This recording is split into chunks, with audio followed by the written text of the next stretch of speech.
Okay, everybody. I'm happy to present parts of our project on school principals. The question is teaching out of field a problem for them in their view?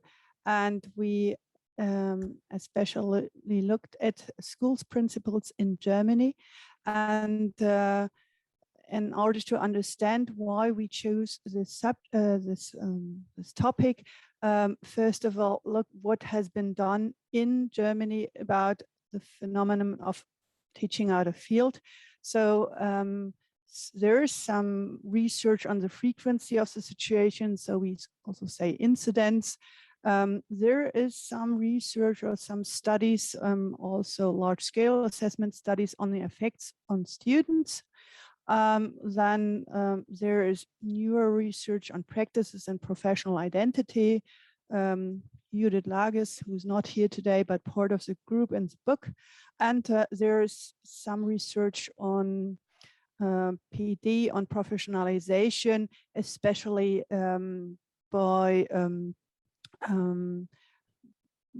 for maths teachers who are provided with professional trainings. And but what has not been looked at is the role of school leaders and their views on teaching out of field. That could also apply for the international context. There is some research. I will talk about it in a minute.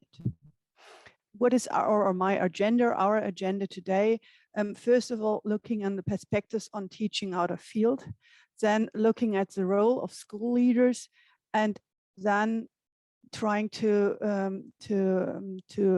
prepare our study or the analysis of our data.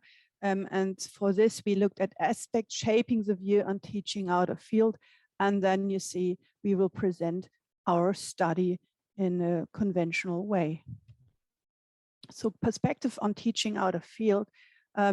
First of all, in the German context, we would say out of field teachers are teachers who teach a subject without having a subject-specific qualification obtained during initial teacher education or after starting to teach. So you can also obtain a post-qualification certificate.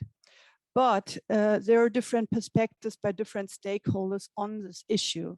So I would assume that the teacher associations see alternatively qualified teaching and out of field teaching rather as an additional challenge. So rather critically, actually there are two sources that confirm this view.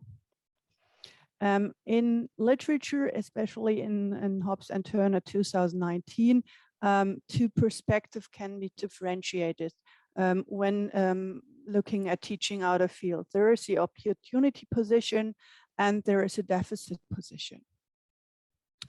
The opportunity position, of course, as it says, sees out of field teaching as a chance, as a learning opportunity for teachers. We heard about the concept of boundary crossing, and this allows teachers to change or to adapt their identity in a positive way.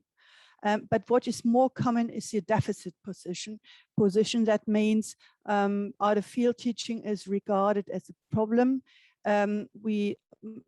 People who talk about mostly see the consequences, the negative consequences, especially in terms of students' proficiency and the fear that students have a disadvantage when they are taught by out of field teachers. Now, what is the role of school leaders? Actually, school leaders are very prominent in research in Germany, especially as part of school effectiveness research. And in general, their tasks are the professional development of teachers or support them in their professional development, implementing innovations and teaching, and of course, administrative and organizational tasks at their schools. With regard to teaching out of field, they have to ensure the quality of teaching in general, They also have to provide support for provisional development and ensure the provision of sufficient teachers. Of course, you see, this could cause possible tensions. The few existing studies that I know about indicate rather a deficit position that school leaders possess.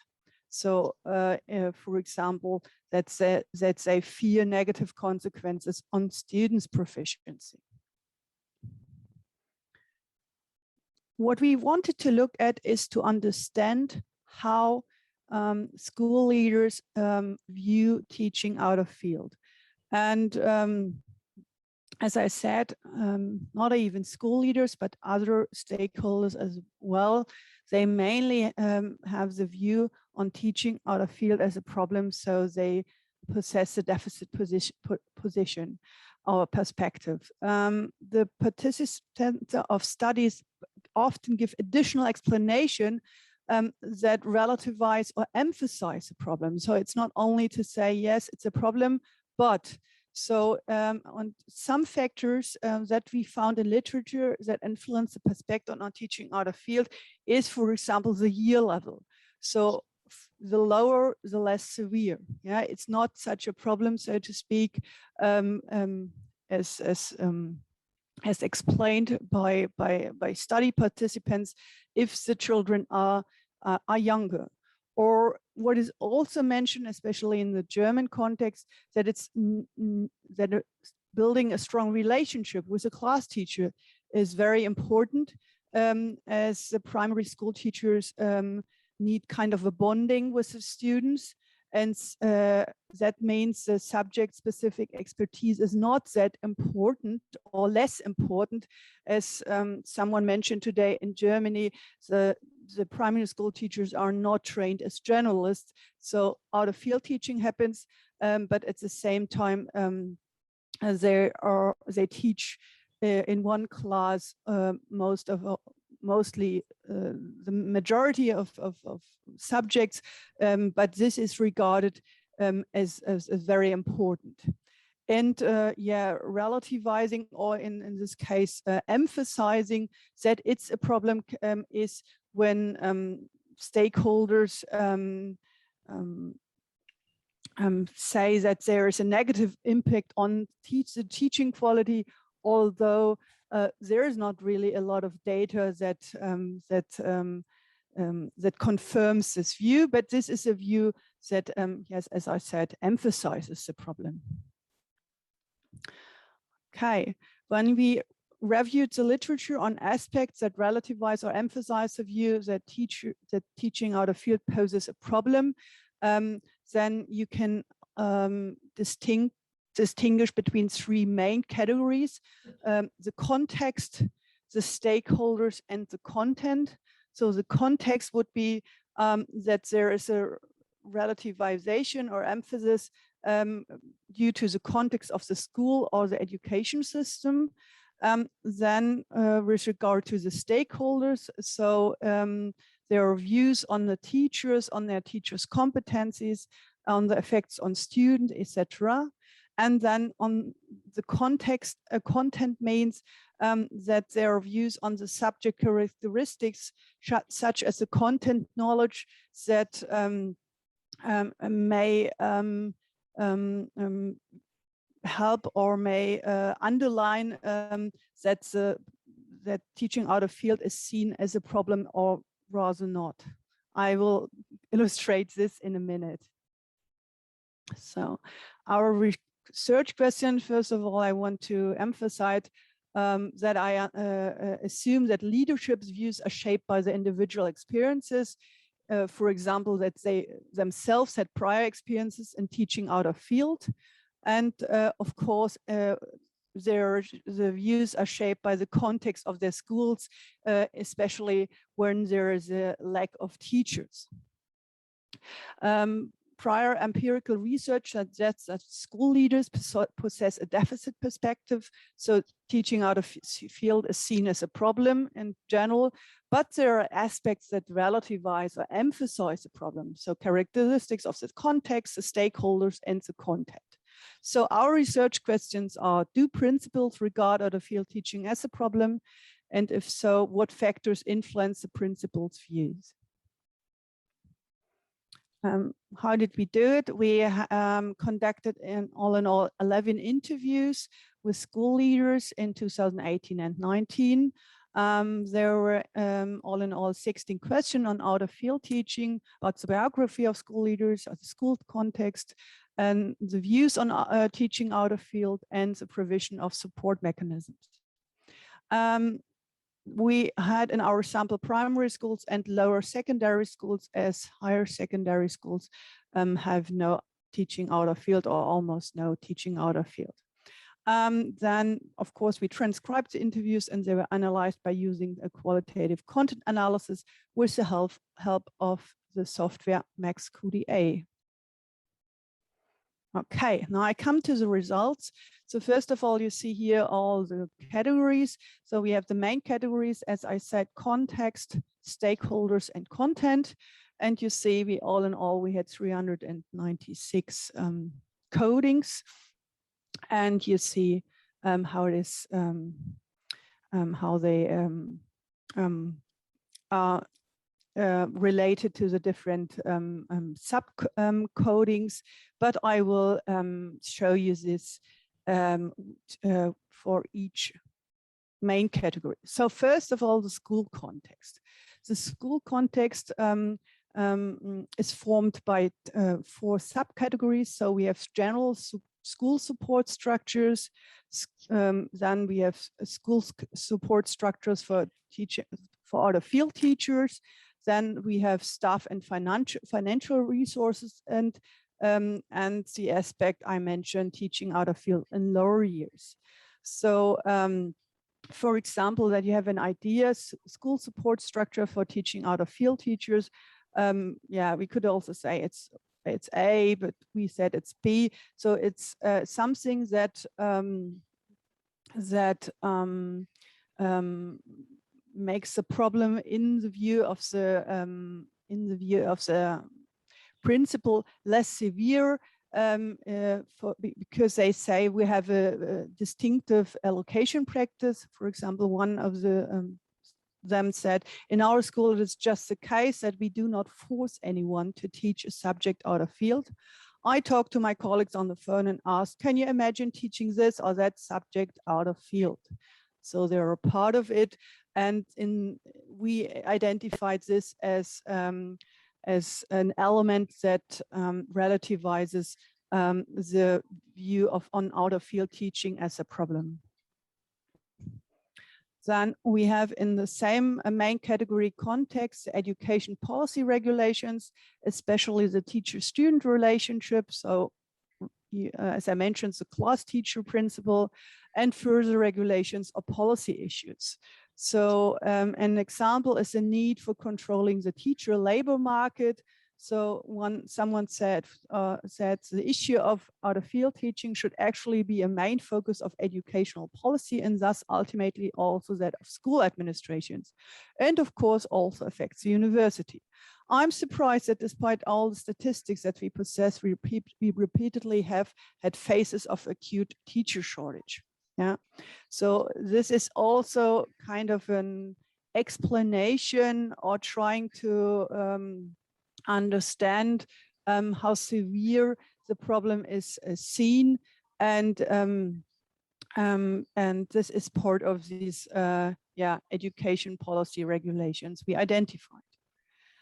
Then in the term in the field of the stakeholders, we first had identified different views on teachers. You could say what makes someone a good teacher. So professional competences of teachers played a very prominent role. For saying someone is a good teacher, and no matter if he is out of field or in field, and that of course relativizes the view on teaching out of field as a problem. So for example, for A, enthusiasm, school leader said, I believe that if you are willing to familiarize yourself with the content and you have a weakness for it, I don't know if you say it, it means a special interest in it, then it's definitely the basis that is needed. Yeah. So, and of course they say something about content knowledge, but this was very often it was pointed out that enthusiasm, investing more time, that is necessary and sufficient to be a good teacher. Further category aspects were lesson quality, teacher health, and prior knowledge of teacher. So for example, for lesson quality, as it also affects the stakeholders, the persons who are involved in this issue, we put it to stakeholders. You could discuss about this. So example for lesson quality is, and I think there's a lesson of what colleagues who are not familiar with the subject tend to be of higher quality than those of in-field teachers, because they have to invest much more in a positive way, and the pupils benefit from this. So it's not only that it's the lesson quality is negatively affected, but also the other way around, because they invest more time. Yeah, so it's not always that clear cut that you can say one category that is relativizes or emphasizes the view as a problem, but it could be both. Yeah. So, and the last one, the content, that relates to subject-specific aspects. So it relates to the difficulty of the subject or the content. Then the subjects, there are subjects requiring a certification, like PE, they often mentioned, or chemistry, as it's too dangerous, yeah, to let someone teach it without a proper certification. And then there are, we say, interrelated subjects or interdisciplinary subjects. And then there are main and minor subjects. The difficulty of the subject, it's also not that it's similar for all the school leaders, but someone said here, for example, mathematics, for example, is a subject, especially for the lower grades, you can become familiar with easily. The content is not so completely unfamiliar. We all have learned it at school for a long time. But there are also others who said, no, maths is a subject that is not taught out of field here at the schools because it's too difficult. You cannot let someone teach it without the certification. So this is not agreed on when you think about any discussion, and you cannot say just, you know, maths is the subject that's that we identified as something that's that would be easy to teach. That is not shared by the school leader, by all school leaders. And the interrelated subjects or interdisciplinary subjects, so to speak. For example, someone said there are colleagues, they speak French as a foreign language, of course. For example, they say English is very familiar to me. I'm also feel connected to this subject that goes hand in hand. So they say, you know, as both French and English are foreign languages, they know the pedagogy, the method, they can teach both. Yeah, and that, of course, relativizes the idea of out-of-field teaching as a problem too. Yeah. All in all, the content analysis shows that the main categories that we assumed or that we used allowed to map the different aspects that school leaders talked about. What is interesting that most of the aspects are meant to relativize the view on teaching out of field as a problem. So you see 284 of the 396 codings. The project's results suggest a need to explore views on the phenomenon more deeply. It doesn't help to say, you know, that school leaders see it as a problem. It's not. It does not explain their very differentiated views. A further step is now that school leaders are assigned to 4 different types based on the assumption about teacher competencies. I explained this in the category of the stakeholders. And what we looked at, the support structures, and the 4 types roughly refer to different support structures implemented at the schools. So someone who assumes, for example, that it's sufficient that you are enthusiastic about teaching about a subject, he does not provide any specific support for the teachers, different to someone who says content knowledge is very, very fundamental. And of course, future study are needed. So we need to validate our results. We should differentiate between the primary and the secondary education, as it's very different in Germany, and the training is very different. And what we also like to do is to make a comparison of teacher and school leaders, teachers and school leaders' views, and to see if there are discrepancy, if there are similarities. Yes, that's it. And now we're looking forward to your comments and questions.